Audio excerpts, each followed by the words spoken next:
Hey, what's going on YouTube? This is Broman Clash, and tonight, in the late morning hours, I would like to talk about a topic that's been happened like a few days beforehand, and it's still an ongoing thing, and that is the Baltimore riots. Some people are a bit polarized on what's going on. Some people think, like what's going on is just senseless violence, even though there are peaceful protesters out there that are peacefully, have their picket signs marching up and down. And, you have, the violent riots, and people look at the violent riots as senseless violence. But, you got people, and I'm one of those people, and I'm not even gonna lie, who talk about how the way the riots are actually the voice of those who are discontentful, who have discontent within the system, who are targeted by the system, and those who are, basically fed up with it, even to the point that the Crips and the Bloods are willing to unite together against a common enemy, and that is police brutality. And, it's funny because the same thing happened back in LA during the Rodney King riots. And it was real funny because how the way there was police brutality, but Rodney King ironically survived, but he died under being under drowning while being intoxicated, which I don't get anyways. And then you had this man, another on which is Freddie Gray, and he he got beaten to death essentially while in custody. And people were just like, this is an outrage. We got to talk about this because it's something that really bothers us to this very day because this has been going on for decades, even centuries.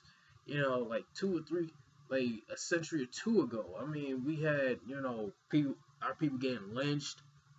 We had tarred and feathered. Being split four ways or two ways, basically having like horses beaten until the slave gets split in half or split four ways. But when I look at people who stood up against injustice, and it's very hypocritical that America is willing to say what's going on over there, that senseless rioting, and you got people burning down Walmart, you got people burning down CVS, you got people burning down these stores. And ironically enough, America was brought up on violence. I mean, there was the Townshend Act, you got the sugar tax, the tea tax, you got the Boston Tea Party, which the Europeans or the settlers that were in America dressed up as Native Americans, literally went out into the night, threw over boxes of tax tea from the British, and you know did all that. The Native Americans got the shit end of that deal, but it also showed off that violence really do speak. And to make matters even funnier, and I was born on March 5th. I turned 20 like a month ago. It's gonna be 2 months in advance. But to talk about that, there was also the Boston Massacre, which happened on my birthday, which was a complete shock. All those centuries ago, like the Boston Massacre happened, and it was against the British who killed 5 people, and one of them happens to be Crispus Attucks, Crispus Attucks. He was also a black man, but sometimes they would say he wasn't there. Some say he was there, but essentially the Boston Massacre happened, and Crispus Attucks, he was shot, but he was a willing participant, and to see that, America, you have to remember that America was brought up on violence. It was brought up on murder, brought up on bloodshed. And for it to turn around and say, "Oh, what's going on in Baltimore?" That's not protesting. That's rioting. That's looting. But let me tell you something. And it's very funny because when I remember a scene in Do the Right Thing, Spike Lee joint. But it's funny because the very same topic was posed right there and there too, but it was nearing the end of the movie. Where Mookie and Sal were talking after the riot. That happened with Sal's store. But this is what Mookie said, and this is a question that not only we answered, but America really needs to think about, and that is this: do you care about an inanimate object, or do you care about a life? And it's just like what Mookie said. He said, "Man, motherfucker, window, Ray Raheem's dead." And I remember some people, equate Ray Raheem to being like the voice, or like the outstanding character of being a black man. And what happened with Eric Gardner, Walter Scott, Sean. There were also, Shanna Boyd, I think, and there were other, young black women that were killed too by the police. And hearing all this news, it not only harkened back to what happened in Howard Beach, where there was actual, racist things going on, especially when you had like a mob of white people beating up on, black people in Howard Beach. And then, to go on to that and to talk about, you know, and then people talking about how the way, this whole Baltimore thing is just senseless violence. But in actuality, like I said before, look at America's history. It was not brought up on peace. Only one time. That was the Glorious Revolution. There was not a single bloodshed or body dropped during that revolution. So at that one point, yes. But all the other ones, it was bloody. Civil War, American Revolution, bloody. And they had to fight. America had to fight. And I know you may say, like, yo, Clash, but I thought you hated America. Yo, but Clash, why are you taking up on America's side? I'm not taking up America's side. I'm trying to point out what America did in order to become the shit stain of the world that it is today. And yes, I understand that it's a bit messed up that I call America a shit stain, but look at its history. Look at how much discrimination that it posed against other people, but at the same time, you gotta look at the fact that it did not want to be discriminated against to the point that it fought back. And to make matters even, worse, is the fact that even during peaceful protests, you still had people who are willing to harm, kill, hell, even maim other people who are even in peaceful protests. You had cops that are willing to agitate, peaceful protesters, even to the point that you even have infiltrators in, peaceful protests. But at the same time, to make matters, coming full circle, when you look at, what happened in Baltimore, Maryland, to look at that and to see that you talking about this is senseless violence, but in actuality, it's not senseless violence. Because to express discontent in a society that was brought up on violence and bloody rebellion, and also you had bloodshed, senseless bloodshed of those same people who are being murdered not only by the hundreds but also in the thousands. And then you had black people, my people, being lynched, hung, shot at, beaten to death. Hell, they didn't even discriminate. They beat men, women, children. Hell, they even shot babies too. And, looking at that, everybody wants to talk about, oh, America, with all this rioting and all that crap. Why? Why is America even damn near complaining? It's been going on for decades. And honestly, seeing and the main thing that really made me smile about this whole thing was the fact that, like, the Crips and the Bloods called a truce. And to look at that, and to look at the fact that the Nation of Islam came in and sat down and talked with them and said, "Hey, young brothers, we understand your plight. We understand your pleas. We understand your anger. We understand your emotion. But do not lose your heads." And to look at that, and to look at the fact that, like I mentioned before, the Nation of Islam coming out and actually, talking with the Crips and the Bloods. And they've been doing this for decades, man. And it's nothing new. Especially when you look at it, and if you know the history, and if you know that the Crips and the Bloods were meant to be the offshoots of the Panthers, the Black Panther Party for self-defense, you will realize that, wait a minute, what they are doing is actually what they're supposed to be doing, protecting their community. They're not supposed to be out there shooting each other. America loves to portray, Crips and Bloods shooting each other because they want to actually create like this mental image that, the black man is a savage, the black man is uncivilized, the black man is this, the black man is that, the black woman is a welfare queen, the black children are welfare babies, and all that crap.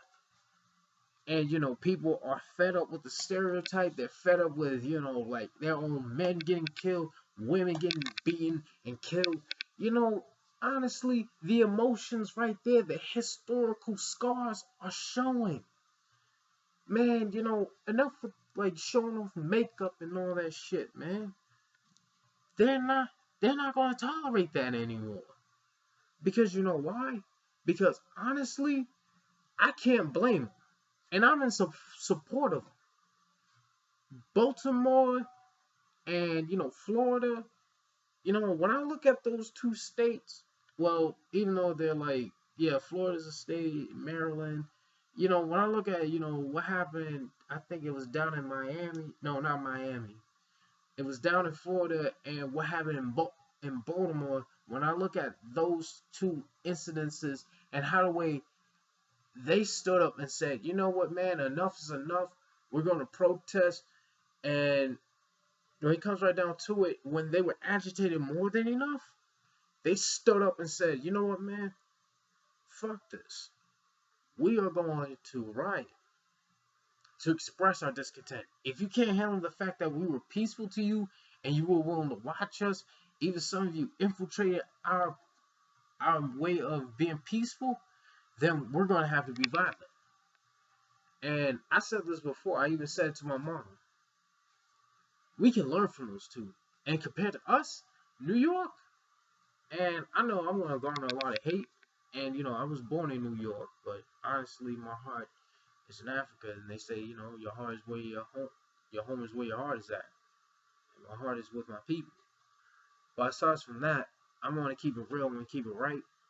Like, New York is like, it's like compared to like what happened in Baltimore and Florida, we're a bunch of pussies compared to like what the hell happened. And it's funny because like back in the during the LA riots of with Rodney King, like LA, they rioted too. And honestly, I understand, some people will disagree with the fact that, hey, there's senseless robbing, senseless looting, and we're burning up our own communities, we're destroying our own communities, and all in all, it was just senseless violence. And to that, I say I can understand. I can see how it's senseless violence. I can see how it's not right. We have to think more intelligent. We have to be more, not only vocal, we have to be more, much more calmer. But when you were raised up in a violent environment and you were raised up in a state, not in a country and in a state where you experience institutional racism, judicial racism, and experience like white supremacy every single day, being discriminated against because of how the way you look, being discriminated against on how the way how the way you talk, and the stereotype has been thrusted upon you. You see that shit? The fucking TV. Wait, you see that? That fucking label right there? Imagine looking at that every single day and you seeing a stereotype thrusted upon you, and you could laugh and shrug it off. But that's being used as a weapon to design for not only mass incarceration, mass indoctrination, mass miseducation, but also mass, you know, like a mass genocide right then and there. Because in order for like the people to justify the killing of a group of people, you have to not only kill the image that they are not that they really are, and replace it with an image that they are suspected to be. Then you have to have a justifiable reason that goes entirely with A, and then there's C. Have a plan to make sure to look at your cause as righteous and look at them as savage. Now, when it comes right down to it, some of you may say like, "Yo, Clash, isn't it something that you've been talking about before? Yo, Clash, talk about something new, like Clash. How does all this tie in with Baltimore? You mentioned about, the Town Shed Act. You mentioned about, the Boston Tea Party, the Boston Massacre. You mentioned, the American Revolution, the Civil War. You mentioned, all that. And you mentioned, the LA riots. Like, how does all this tie in, to what happened in Baltimore, what happened in Florida, and what happened, with okay, New York, we did protest. I'm not gonna lie.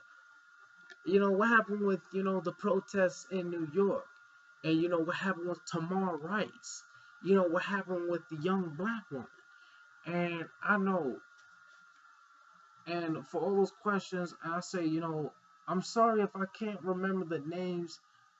Oh yeah, there was Sharonda Jones, and then you got Miss Boyd, and then you got a plethora of people who killed. And then not only that, this is only in April.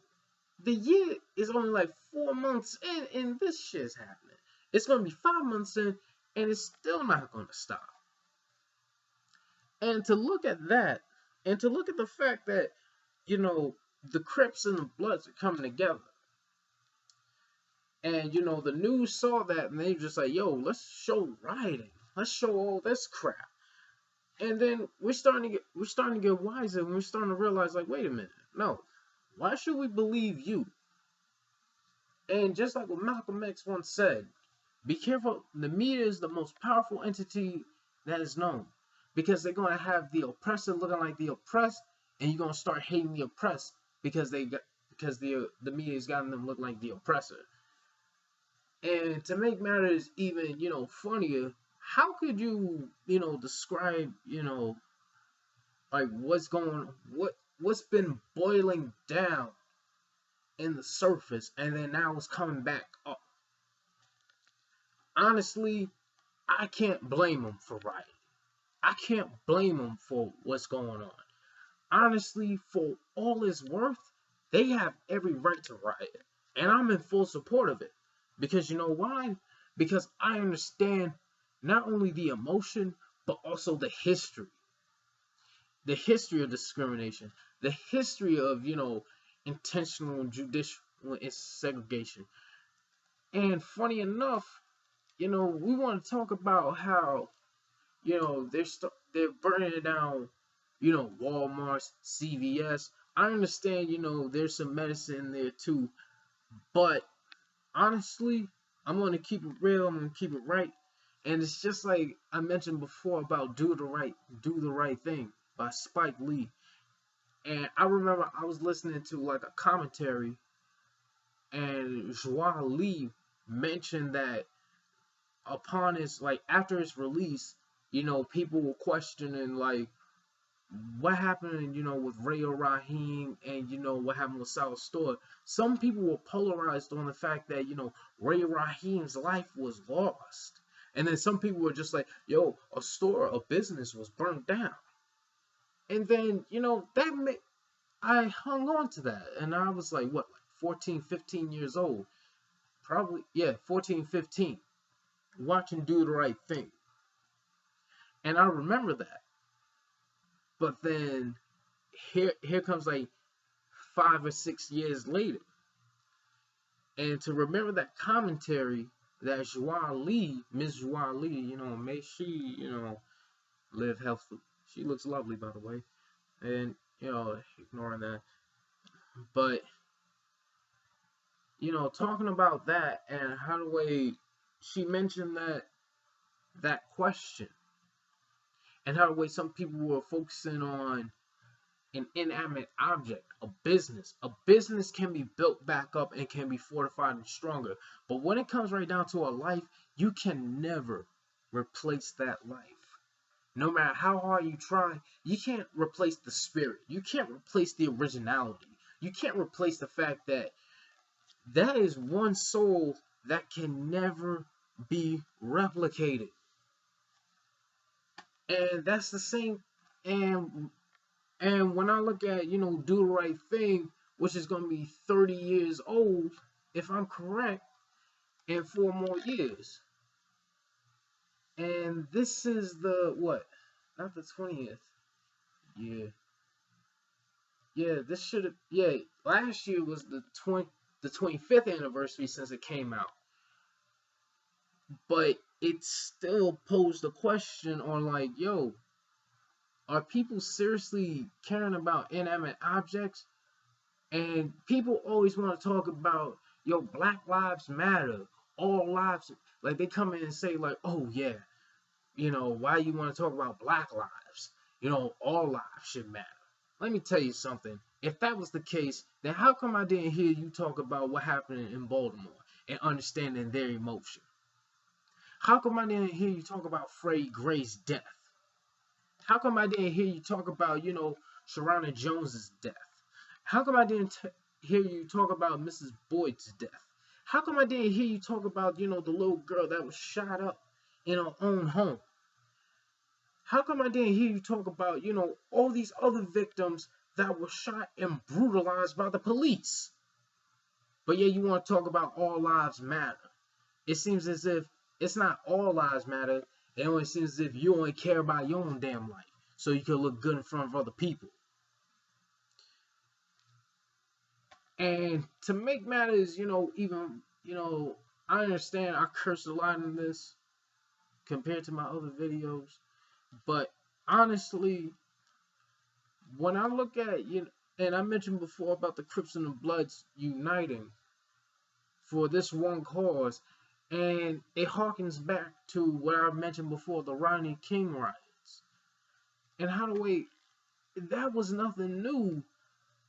But at the same time, they're doing it for the right reason. I can understand. Well, if they're doing it because they want to riot, they want to loot, they want to do all that stuff, that's them. But I can understand where they are coming from. And I can understand what they are doing. And, to make matters even funnier, and remember when Daryl Wilson, the cop who shot Micheal Brown? Some white people actually rallied up and actually, you know what they did? And you're gonna laugh. They actually pulled in some money so they could get a killer out, a killer cop out. You hear me right? They actually, white people rallied together. Not all of them, mind you, not all of them, but some managed to rally up and actually obtain $300,000 just to get a killer cop out. And it's funny because, like, even after that, and then to hear a cop saying, like, yo, fuck your breath, when a black man was choking. He said, "Man, I can't breathe." And no, I'm not talking about Eric Garner. Even though my heart goes out to him and his family, may they, come together and stay strong.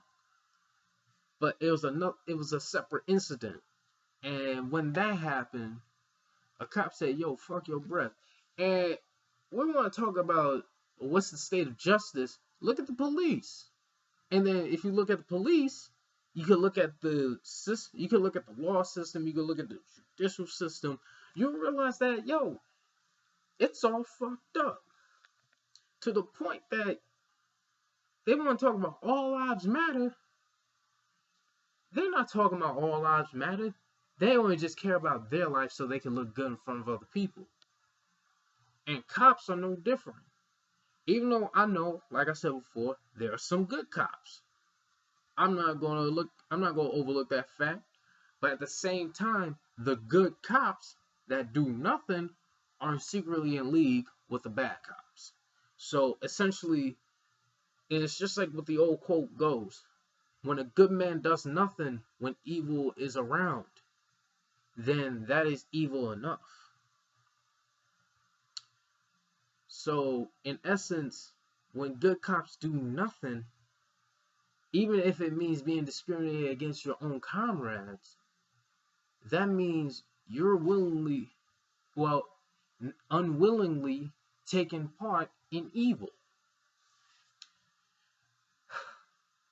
And some of you are asking, but Clash, but bro, man, how does all this tie in with, what's going on in Baltimore?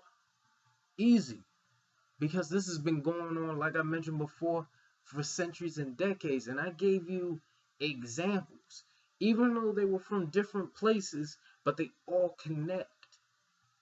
And if you understand where that is coming from, then you will understand, like, yo, this all makes sense. This has been going on for years.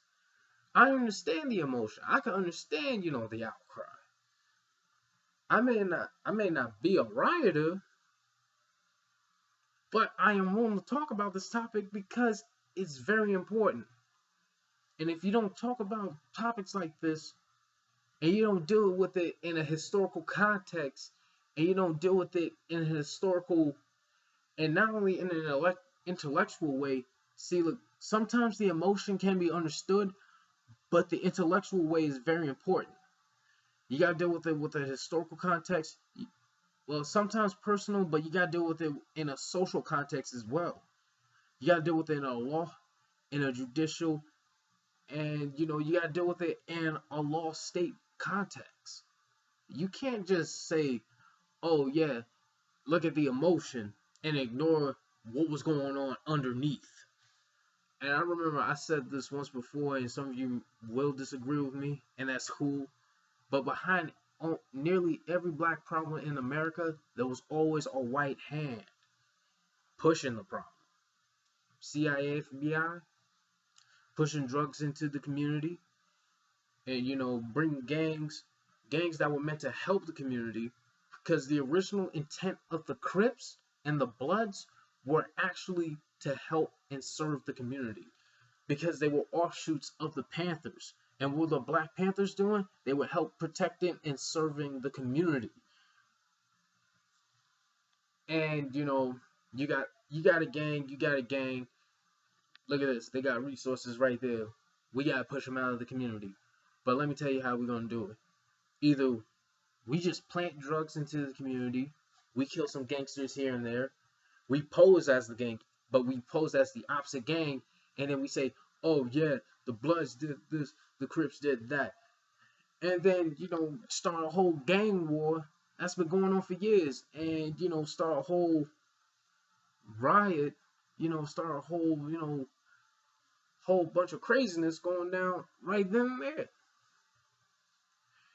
And then I mentioned the FBI, the CIA, and I mentioned before that the FBI and the CIA's original intent was never, I repeat, never to protect and serve the American people. It was meant to prevent the rise of another black messiah from electrifying the black masses, just, overall helping the people. That was the original intent of the FBI. Hey, they even said it in their own documents too. And it's very funny because if that was supposed to be, like what? With the intention of what?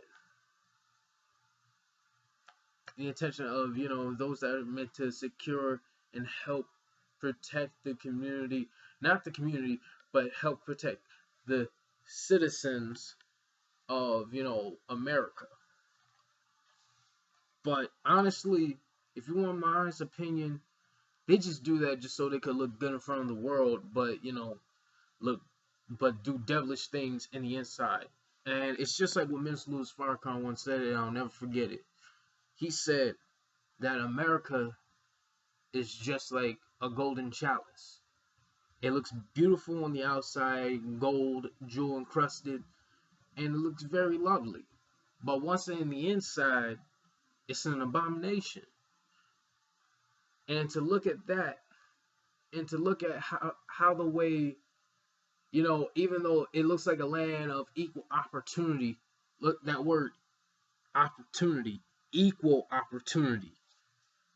But yeah, you had segregation, discrimination, you had unjustifiable killings, you had, crooked laws, you had crooked judicial systems, and you had, crooked, you know, everything was crooked. And if a politician were to tell the truth, they would look at him like he's crazy. For example, what Mayor de Blasio did. Because I agree with the man 100%. He was not only looking out for his son, but he was also expressing a problem. And he talked about how, like, his son, Dante, he looks no different from the average brother that you might see out on the street. And he fears that his son will be discriminated against. And he talked about that. And for a mayor to have enough courage to stand up and say, look, this is what needs to be said. And this is in New York. And he talked about, expressing concern for his son. And then you had officers literally turn their backs onto the mayor, either booing or hissing him, all because he talked about a problem. And was he specifically on their side? Hey, nobody's truly on people's side unless they truly agree with them, or if they're punked into agreeing with them. I agree with him because I can understand where he's coming from. I may not have kids of my own, and that's good, but I know what it's like to be discriminated against. But not as much. Maybe in the workforce, but in terms of application and all that. But in terms of like having a stereotype thrusted upon you even before you were even born. To have like an expectation of being a so-called black man that you see on this shit right here on TV, right there. Don't believe that bullshit. Having to follow an expectation that's based off of a template that's based off of lies. And then to look at, and not only that, but to look at how the way the mayor talked about his son. And then, like I mentioned before, the cops turned their backs and booed him. And then, even though that's one small example, but that also speaks volumes on what's really going on. And why I agree 100% on what's going on in Baltimore. Because not only for historical reasons, but also not only for emotional and, for not identifiable purposes, but I look at the history. I look at, the discrimination. I look at, racial profiling, stereotyping. I can understand that because all that's been going on for decades, like I mentioned before. And I know I sound like a broken record, but this needs to be talked about. And honestly, would I be angry at them for speaking up on topics like this? And when I be angry for them to even talk about topics like this, I say no. Because you know why? This topic really needs to be talked about, but not on an emotional standpoint, but on a historical and on an unbiased standpoint. Sometimes you can lean towards more one side because you realize that there's more evidence supporting that side, and you could be totally against it, which is beautiful. But when it comes right down to it, I'm in support of what's going on in Baltimore because I can understand not only the emotion but also the years of discrimination, and they're expressing their discontent through their actions. Because honestly, people all over the world will recognize violence, not peace, but violence. Because violence in the hands of the right people and the oppressed people will speak volumes because they show how much they have been mistreated and how much they have been not only hoodwinked and bamboozled, but how much they are just fed up with being mistreated. And with that, YouTube, this is Broman Clash giving my take on, what's going on in Baltimore and my connections to not only historical connections, but also, how the way the whole law system plays into this, stereotyping, profiling, all of that. And I love to say, I won at one. Catch y'all later. Hope y'all have a great time. Later.